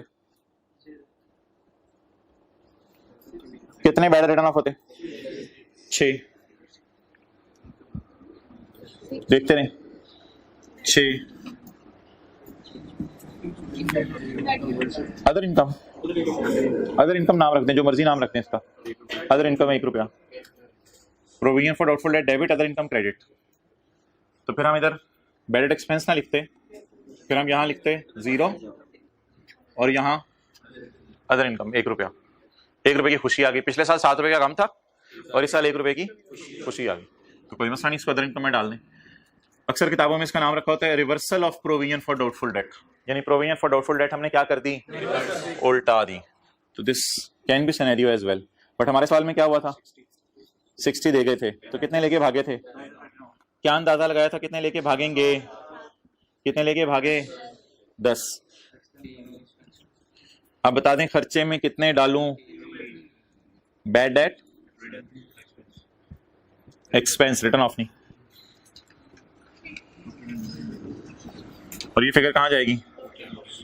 P&L। अच्छा, आज के बाद एक और चीज सुन लें, ये रिटर्न ऑफ की डबल एंट्री है। डबल एंट्री को लिखने की जरूरत नहीं है, ये रिटर्न ऑफ की डबल एंट्री है और ये खर्चे की डबल एंट्री है। P&L डेबिट और प्रोविजन का अकाउंट क्रेडिट, यानी कि खर्चा डेबिट, खर्चा डेबिट, खर्चा, ये डेबिट साइड है इसकी, ये डेबिट साइड है। डेबिट साइड डायरेक्ट P&L में नजर आती है। डेबिट साइड, ये डेबिट साइड है और ये एंट्री की क्रेडिट साइड। ये दोनों जगह आपको नजर आ गया और साथ इसकी लॉजिक भी समझ आ गई। और मोहतरम, वो जो अकाउंट अभी प्रोविजन फॉर वारंटी और ग्रेचुटी वाला बनाया था, अब जरा मुझे बता दें, IFRS वाले पहले साल कितना माइनस करेंगे? IFRS वाले 7। IFRS वाले दूसरे साल कितना माइनस करेंगे? या IFRS वालों को P&L है ना। टैक्स वाले, टैक्स वाले कोई बैड रिटर्न ऑफ है ही नहीं। हाँ, टैक्स रूल्स के मुताबिक। और मोहतरम, ये एक और टेम्परेरी डिफरेंस जो मैंने आपको टेम्परेरी डिफरेंसेस की लिस्ट में डलवाया था, कैसे? इन्होंने 7 और 3 रुपए डाला खर्चे में, और इन्होंने इस साल कोई नहीं डाला, अगले साल पूरा कितना खर्चे में डाल दिया। तो ये जो हमारे और इनमें इख्तलाफ आया था, पहले साल हम कह रहे थे 7 रुपए खर्चा है, ये कह रहे थे कोई खर्चा नहीं है, तो अगले साल क्या ये इख्तलाफ रिमूव हो गया या बरकरार रहा? रिमूव हो गया। तो ये जाके देखें किताब पे बना हुआ है, किताब पे जाके पेज नंबर कौन सा है, तो 743 और 744 पे जाएं,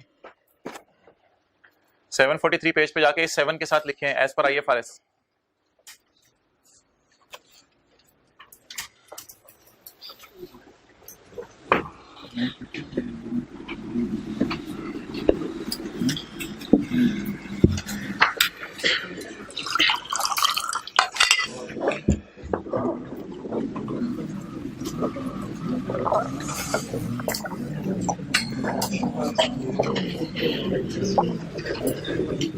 अच्छा यार, इनके नाम बता दें, इनके नाम बता दें।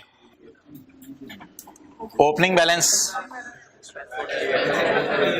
Bad expense for the bad debt return of, closing balance, bar bar opening balance, bad expense for the year और क्लोजिंग बैलेंस। अच्छा, और मुझे ये बता दें कि अकाउंटिंग वालों के P&L में क्या जाता है, रिटर्न ऑफ या bad expense for the year, लेकिन टैक्स वाले क्या कहते हैं?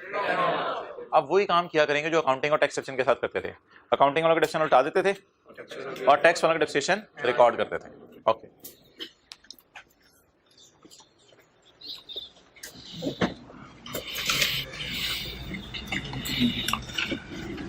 निकालें जी वो।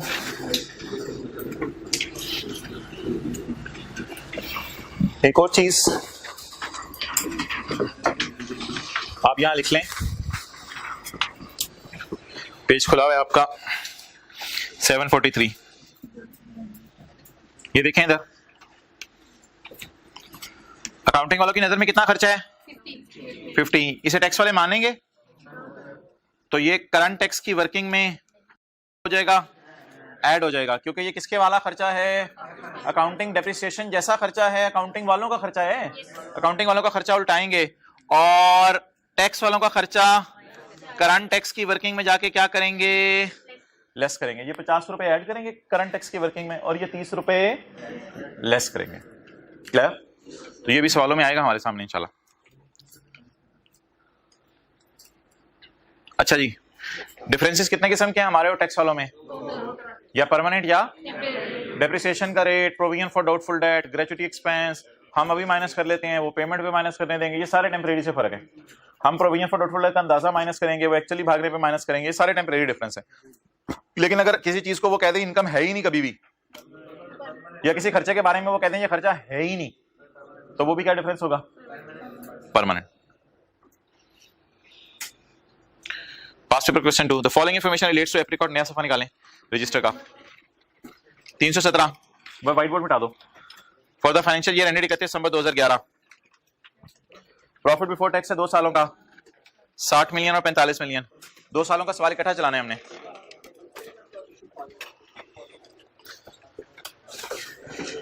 एक मिनट यार, इधर ही आप इधर आओ, मुझे ये बताओ, ये 60 किस साल के और ये 45 किस साल के?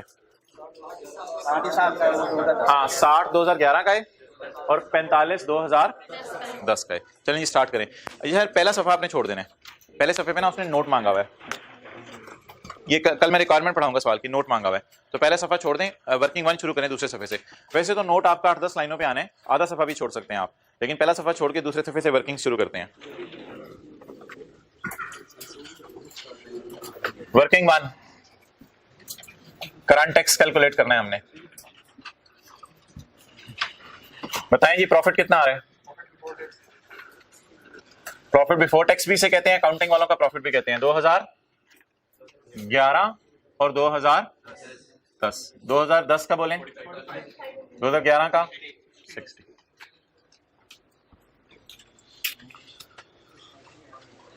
आगे चलें। The accounting and tax WDV of fixed asset as on 31 December 2010 was ₹95 and 90 million respectively। यार ये एक चीज बताएं,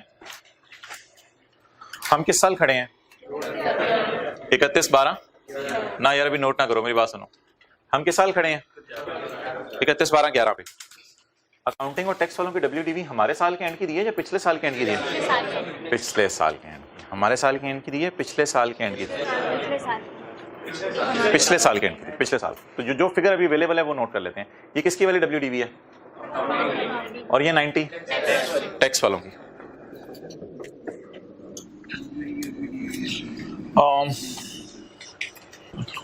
12-13 लाइनें छोड़ दें, मैक्सिमम 15 लाइनें छोड़ दें। वर्किंग वन नहीं पेज क्या छोड़ना है, पेज पे तो 27 लाइनें होती हैं, 15 लाइनें छोड़ दें काफी।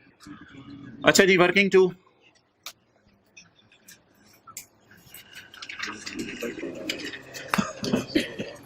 फिक्स्ड एसेट का अकाउंट बनाने लगा हूं मैं, प्रॉपर्टी प्लांट एंड इक्विपमेंट लिख के। अकाउंट बुक वैल्यू पे बनाने लगा हूं, अकाउंटिंग रूल्स के मुताबिक बनाने लगा हूं। अकाउंटिंग रूल्स के मुताबिक, टैक्स वालों के रूल्स के मुताबिक नहीं, अकाउंटिंग रूल्स के मुताबिक। 31/12/10 के मुझे बैलेंसेस अवेलेबल हैं, लेकिन मुझे 31/12/11 के भी चाहिए होंगे। 2 साल का अकाउंटिंग वालों का टी अकाउंट बना रहा हूं, 2 साल का अकाउंटिंग वालों का टी अकाउंट बना रहा हूं। अगर टी अकाउंट बनाने भूल गए हैं, बुक वैल्यू पे इधर देखें क्या क्या आता था। Brought down book value, cash, depreciation, disposal की बुक वैल्यू और कैरी डाउन बुक वैल्यू। तकरीबन 2-3 दिन पहले रिवाइज करवाए थे आपको। Brought down book value, addition, depreciation, disposal की बुक वैल्यू और कैरी डाउन बुक वैल्यू। अच्छा, एक ये अकाउंट खुल गया, यहां किसका बैलेंस आ जाएगा और यहां ऐसे ही ना मैं मोहतरम। लेकिन ये अकाउंट किनके वाला है? अकाउंटिंग वालों का। साथ मुझे किसका अकाउंट चाहिए? Property plant and equipment book value, लेकिन किन रूल्स के मुताबिक? मोहतरम पहले ऐसा करते हैं ना, पहले हम टी अकाउंट्स का स्ट्रक्चर खोल लेते हैं ताकि जब फिगर्स मिले तो हम उन्हें एज इट इज पुट करते रहे आसानी से।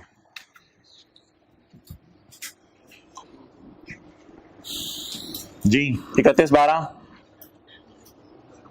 यार बोल रहे हैं 10 का कैरी डाउन, और फिर 31/12 कैरी डाउन के लिए साइड मैंने सही लिखी हुई है, याद आ रहा है? एसेट्स का कैरी डाउन इधर ही आता है। क्लियर? चलें जी।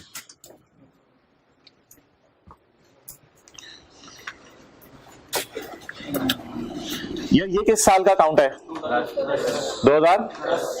ये किन रूल्स के मुताबिक? ये किस साल का अकाउंट है? 10। ये 11 का, किन रूल्स के मुताबिक? The accounting and tax WDV of fixed asset as on 31 December 2010 was 95 and 90। ये अकाउंटिंग वालों की हो गई, और ये 90 ऐसे एरो खींच लें, ये अकाउंटिंग वालों की एरो खींच लें 95, और ये टैक्स वालों की, ऐसी एरो आसानी से खींचा जा रहा है ना, इसलिए ये टैक्स वालों की होगी 90। बता दें ये कितनी?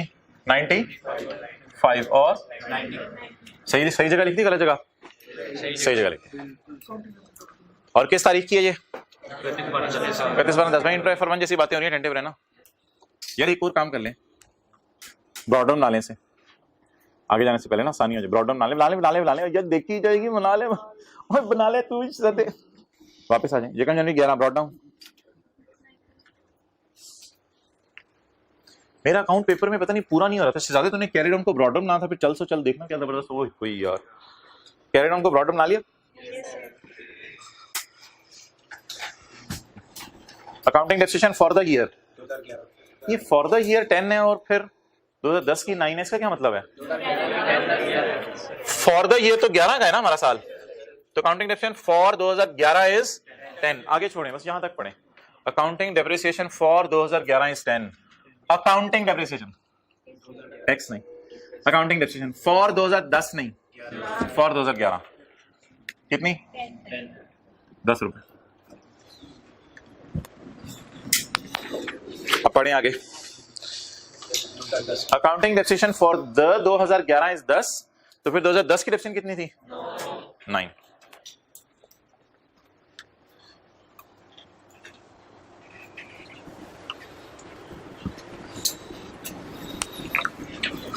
नेक्स्ट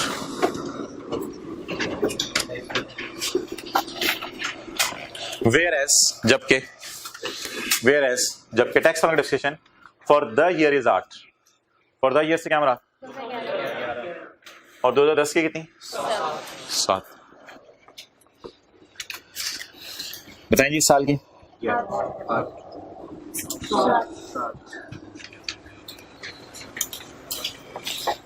यहां तक नोट कर लें, नोट करके ना एक दफा इंग्लिश भी पढ़ लें सवाल की, पॉइंट 2 वाली सिर्फ।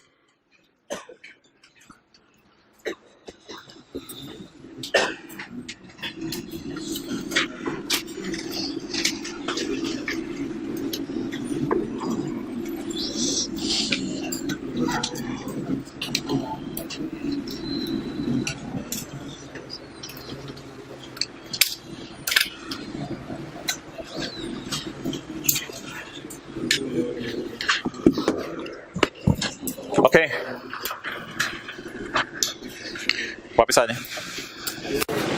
During the year L sold a machine, during the year L sold a, अच्छा यार इधर छोड़ें, 2 अकाउंट खोलने पड़ेंगे, 2 अकाउंट खोलने पड़ेंगे। मेरे पास जगह कम है लेकिन कल मैं ना इस तरह प्लानिंग कर लूंगा, ये मैं अकाउंट दोबारा बनाऊंगा, वो 2 अकाउंट इधर खोल लूंगा, लेकिन आप लोग तो अपनी तरतीब से चलें, कोई मसला नहीं। ये 2 अकाउंट खोलने पड़ेंगे डिस्पोजल के।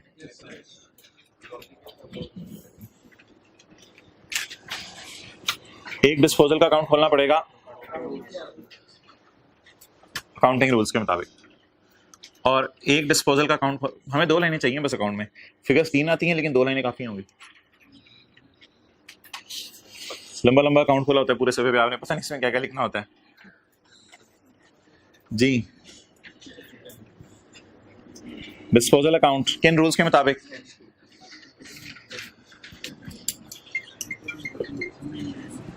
अच्छा यार देखिए इधर कॉस्ट और अकोमोलेटेड डेप्रिसिएशन नहीं आएगी, देखें इधर भाई, कॉस्ट और अकोमोडेशन नहीं आएगी, डायरेक्ट बीवी ले आए।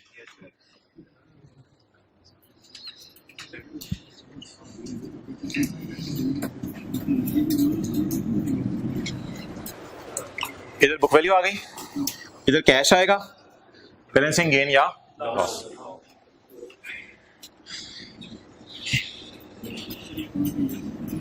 इधर भी बुक वैल्यू ले आए, इधर कैश आएगा, बैलेंसिंग फिगर गेन या लॉस। चलें जी अब पढ़ें।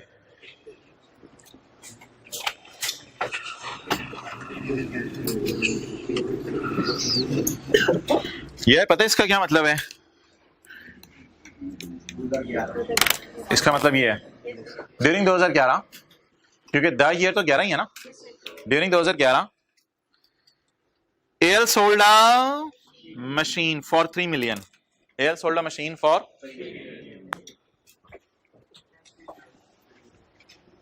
एक बार याद रखिए कैश पे इख्तलाफ नहीं होता अकाउंटिंग और टैक्स वालों का, डिसीजन रेट पे इख्तलाफ होता है। कैश तो 3 मिलियन ही आया, तो चाहे अकाउंटिंग वालों का रूल अकाउंट खोल लो, चाहे टैक्स वालों का अकाउंट खोल लो, कैश रिसीव तो कितना है। During the year L sold a machine for 3 million and L sold a machine for 3 million and recorded a profit of 0.5। जरा रुक जाएं, ये प्रॉफिट अकाउंटिंग वालों के लिहाज से है या टैक्स वालों के लिहाज से है? भाई टैक्स वालों के लिहाज से प्रॉफिट उसने हमें अगर बताना होता तो वाजे लिख देता, the L recorded a profit of 0.5 से मुराद है एल ने तो अकाउंटिंग रूल्स लगा के प्रॉफिट निकाला ना, एल रिकॉर्डेड अ प्रॉफिट, तो ये अकाउंटिंग प्रॉफिट एंड आई करके अकाउंटिंग प्रॉफिट।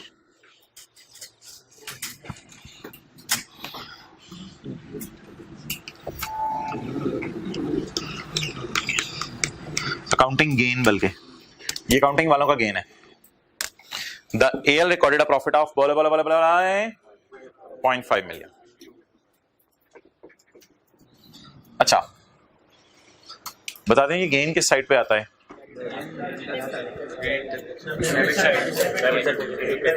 देखें गेन किस साइड पे आता है, उसके लिए आसान तरीका ये है कि आप एंट्री कर लें, disposal debit P and L credit. ओ शुक्र है इधर ही आ गई, ये वाली गेन वाली साइड है, वरना अगर लॉस होता है तो disposal credit P and L debit, इसलिए गेन इधर आता है। अकाउंटिंग वालों का गेन है ना 0.5,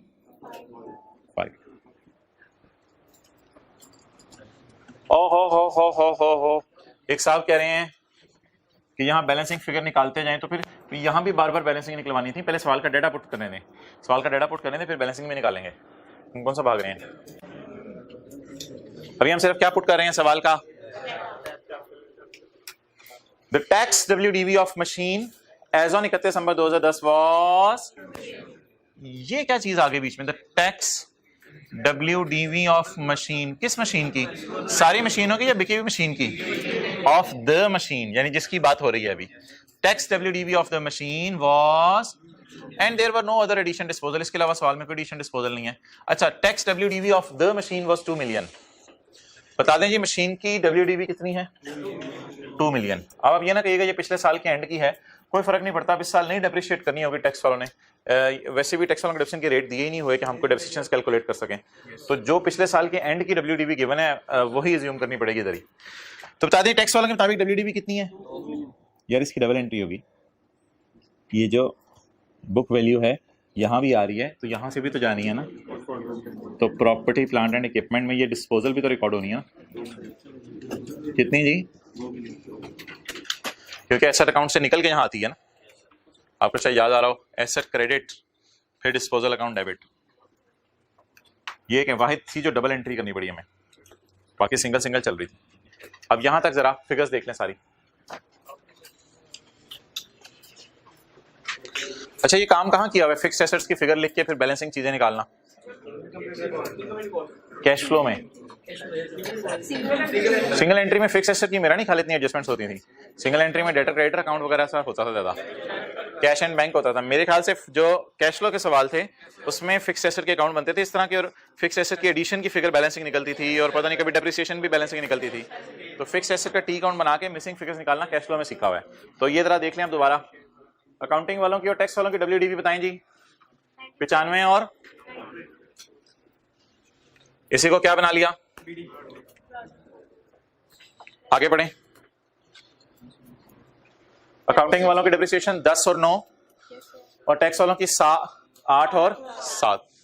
इनकी 10 और 9 और इनकी 8 और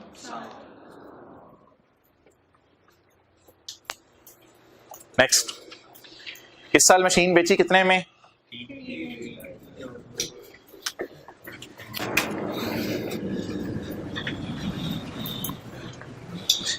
अकाउंटिंग वालों के मुताबिक कितना गेन आया? गेन इस साइड पे आता है, लॉस इस साइड पे आता है। टैक्स वालों की नजर में क्या WDV थी जब चीज बेची? क्लियर? ये जो डिस्पोजल है। अच्छा, इसमें देखें ना, असल में आपको पता है कि इधर देखें, इधर जो डिस्पोजल्स की WDV होती है ना, on the date of disposal होती है। याद आ रहा है? इंट्रो F1 डिस्पोजल्स की WDV किस दिन की आती है? Date of disposal. अब डेट ऑफ डिस्पोजल सवाल में दी नहीं हुई, ड्यूरिंग द ईयर, हो सकते साल के पहले दिन ही आपने चीजें बेच दी हो, तो इस वजह से उसने पिछले साल के आखिरी दिन की WDV दी हुई है। अब मोहतरम क्या करना है? मिसिंग फिगर्स निकालना शुरू करते हैं। मिसिंग फिगर्स निकालना शुरू करते हैं। इन अकाउंट्स को पहले जरा मैं टैली कर दूं, बता दें जी ये कहां जाएगा डबल एंट्री, ये कहां जाएगा डबल एंट्री पूरी कराएं जी। बिल्कुल,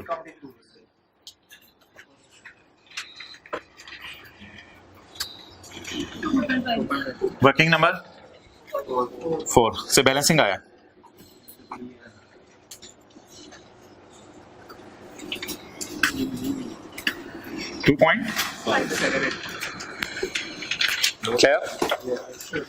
ओके, नेक्स्ट। अच्छा जी, इधर बताएं क्या है बैलेंसिंग? अगर 2 वाली चीज में 3 में बेचूं, एक की खुशी, ये भी गेन था, ये भी गेन है, लेकिन ये बैलेंसिंग आया कितना? इसकी कोई डबल एंट्री नहीं करनी, ये टी अकाउंट, ये एसेट्स अकाउंट में नहीं जाता, ये एसेट अकाउंट में गेन नहीं जाता। एसेट अकाउंट का फॉर्मेट इसीलिए एक दिन रिवाइज करवा दिया था।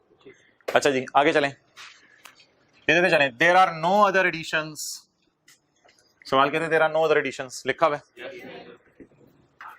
कोई एडिशंस नहीं है। आप बता दें ब्रॉड डाउन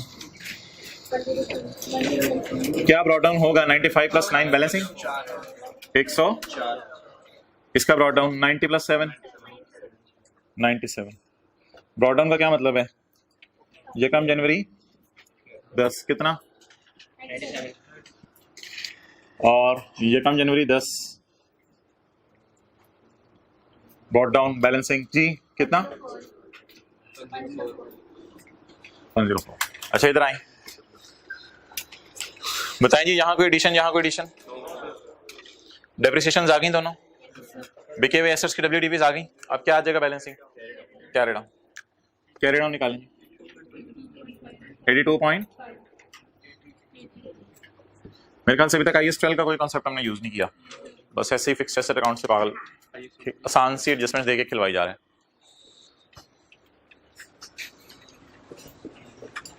कैरी डाउन्स के साथ बैलेंसिंग लिखिएगा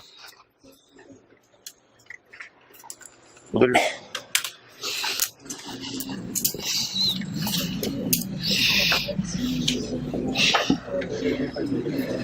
चलें जी, करंट टैक्स की वर्किंग।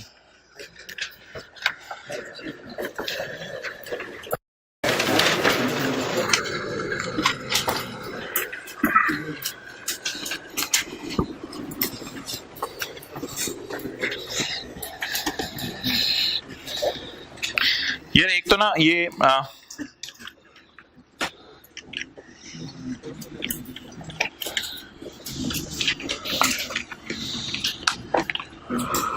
देखिए ये कोई रट्टा नहीं है जो आपने पेज 252 पे मारा हुआ है। इधर लाओ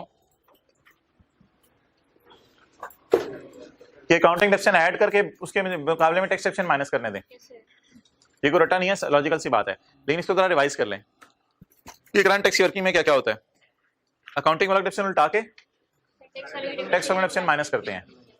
सिमिलरली अकाउंटिंग वालों का लॉस उल्टा के टैक्स वालों का लॉस माइनस करते हैं, और अकाउंटिंग वालों का गेन उल्टा के टैक्स वालों का गेन ऐड करते हैं।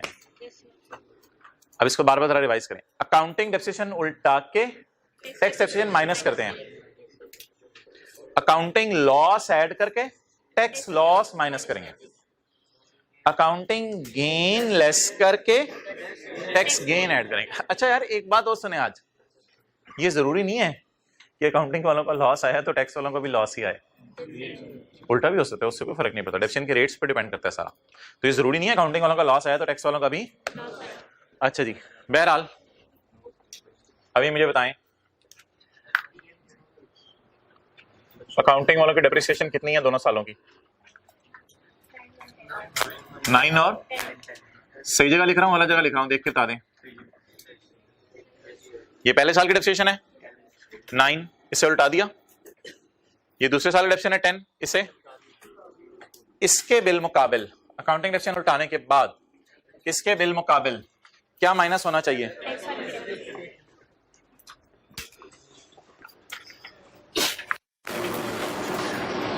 जी टैक्स वाला डेप्रिसिएशन पहले साल की और दूसरे साल की।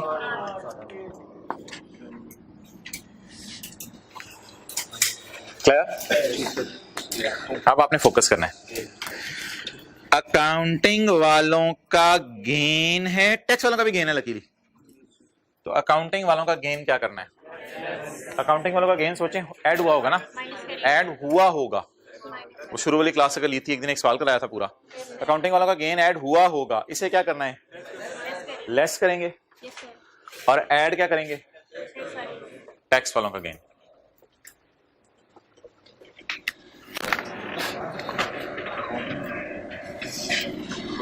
लेकिन यार ये दूसरे साल आ रहा है, पहले साल नहीं है, दूसरे साल है।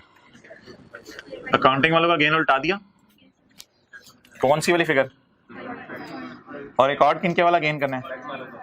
टैक्स वालों का। कितना?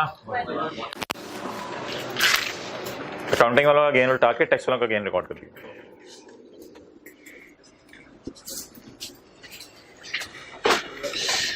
नहीं यार क्या हुआ?